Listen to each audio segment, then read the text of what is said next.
Rest in peace to Papa Dennis. As some of you may know, some of you may not. He had passed away some weeks ago. He was a gospel singer as well, and it was due to depression.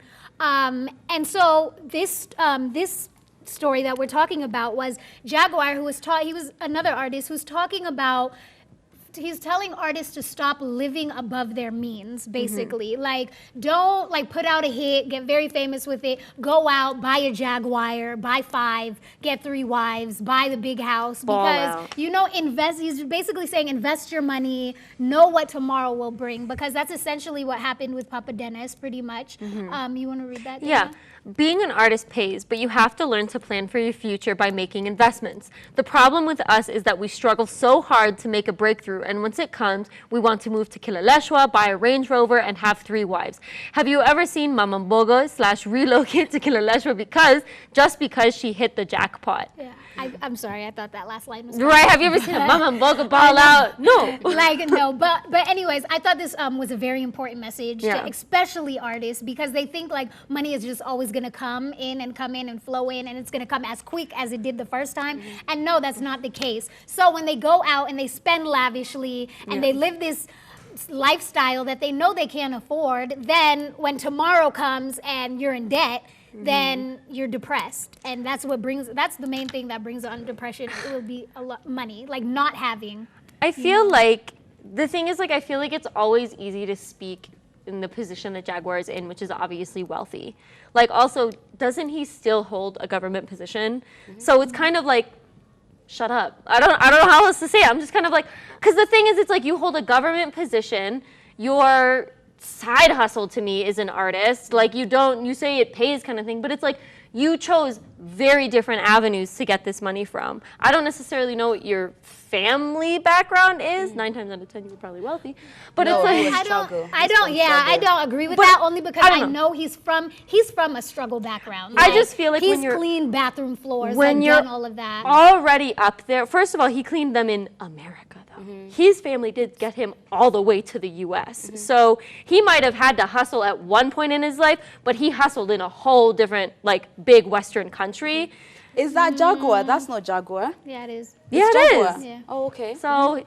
So for me, I just feel like it's very easy to say things like this when you've already reached a certain amount of wealth. My question is, I don't understand why that invalidates what he's saying, especially when he's coming from a place of success. It's like, for example, me telling my 13-year-old sister, really, I think you need to hold out being a virgin. Oh, what? Please, thank you. It's easy to say when you've already done it. No. Like, when somebody has already passed somewhere, they are usually so rich with a lot of information that you don't know when you're in the beginning. So him saying that is from a place of, I could tell you because I have been there. I have been the artist who I really didn't have anything, and then when I got it, I just splurged, and I was stupid, and it may be, if not for the grace of God or from his own planning, somehow he was able to bring himself back. I don't think it invalidates his advice just because he has it. But what I can say is that it's so much easier said than done. Like, I know it's seen from the artist's point of view as it,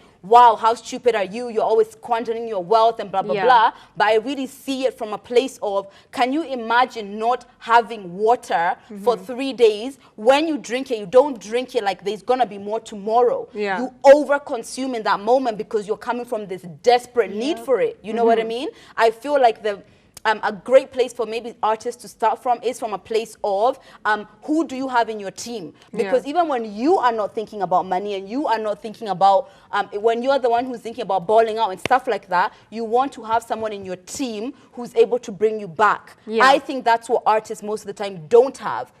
When we go out, your manager wants you to put bottles, you're this, wants you, do you understand? You're all in this collective of spending your money. And then when it all goes, you're on your own. So I feel like the best advice is, when you're beginning that journey, have the person who's going to be the grounded one, the one who's going to be like, no, not today, you're not spending 50K on bottles. I think that would be, you need someone else, because you yourself, you're gonna You ball. need to have like a voice of reason in the thing. Do. And I guess, the thing is like the reason I specify it's like, I don't want to invalidate what he's saying, because I see what you're saying as far as it's like he has been at one point in his life someone who worked for what he's gotten. We can assume so.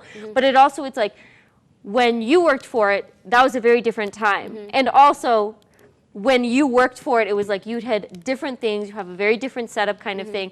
And again, like he did have a family who was able to send him to the US. He is now a government official. Like his path is very different from that of someone who's like, I'm committing my life to artistry. But I do agree with you in the sense of it's very much about where you who you surround yourself with. Yeah. Like, you know, I was once told you become the average of the 5 people you're closest to. Yeah. So it's if you're hanging out with people who want you to spend your money and throw cash and are like, bro, you're an artist, it's gonna be fine. Of course you're gonna end up being like, bro, I'm the artist and now I'm dead broke. Yeah, it's true. So I think at the end of the day, it's sage advice to not live above your means. You know, it's just that's It is. generally wise. It's good to invest in your future.